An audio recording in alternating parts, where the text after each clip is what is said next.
Price the Lord.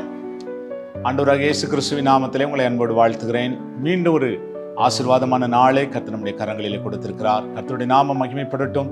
இந்த நாளிலே கர்த்தருடைய வார்த்தை உபாகமம் 4ஆம் அதிகாரம் 31ஆம் வசனம்.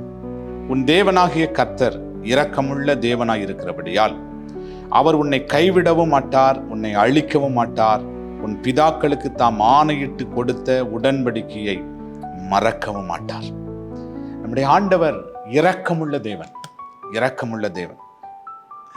அந்த இரக்கமுள்ள தேவன் நமக்கு இரக்கம் பாராட்டி நம்மை ஆசீர்வதிப்பார். அந்த இரக்கமுள்ள தேவனுக்கு உள்ள சுபாவங்களை வேதம் சொல்லுகிறது. அவர் கைவிடாத கர்த்தர், இரக்கமுள்ள தேவன். நம்முடைய குறைவுகளை எல்லாம் மன்னித்து நம்முடைய கைவிடாமல் இருக்கிறார். இரண்டாவது, அவர் நம்மை அழிக்க மாட்டார், அழிக்க மாட்டார். சில நேரத்தில் தவறி விடுகிறோம். சில நேரத்தில் சில காரியங்களிலே ஸ்தோத்திரம் கர்த்தருக்கு பிரியமில்லாதபடி வாழ்ந்து விடுகிறோம். ஆனால் உடனே அவர் அழிக்கிறதில்லை, கிருபை கொடுக்கிறார், கிருபை கொடுக்கிறார். அடுத்து, நம்ம பிதாக்களுக்கு ஆணையிட்டு கொடுத்த அந்த வாக்குத்தத்தத்தை கர்த்தர் மறக்க மாட்டார். அவரை உறுதியை பற்றி கொள்ளும் போது 1000 தலைமுறைக்கு இரக்கம் பாராட்டுகிற கர்த்தர் அவர் நமக்கு இரக்கம் பாராட்டுகிறார்.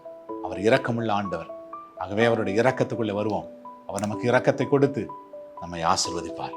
ஜெபம் பண்ணுவோம். நல்ல ஆண்டவரே, நாங்கள் ஜெபிக்கிறப்பா, நீர் இரக்கமுள்ள தெய்வன் அல்லவா? எங்கள் வாழ்க்கையில நீர் இரக்கம் பாராட்டும்படி, நீர் எங்கள் வாழ்க்கையில தயவு பாராட்டும்படி, எங்கள் வாழ்க்கையில இரக்கத்தை கட்டளையிட்டு கர்த்தர் நீர் எங்களை ஆசீர்வதிக்கும்படி நாங்கள் ஜெபிக்கிறப்பா. தேவனுடைய இரக்கத்தினால் ஒவ்வொருவரையும் மூடும், பாதுகாத்துக்கொள்ளும். இயேசுவின் நாமத்தில் வேண்டிக் கொள்கிறோம் எங்கள் நல்ல பிதாவே. ஆமென், ஆமென். Praise the Lord. God bless you. கர்த்தர் உங்களை ஆசீர்வதிப்பார். ஆமென்.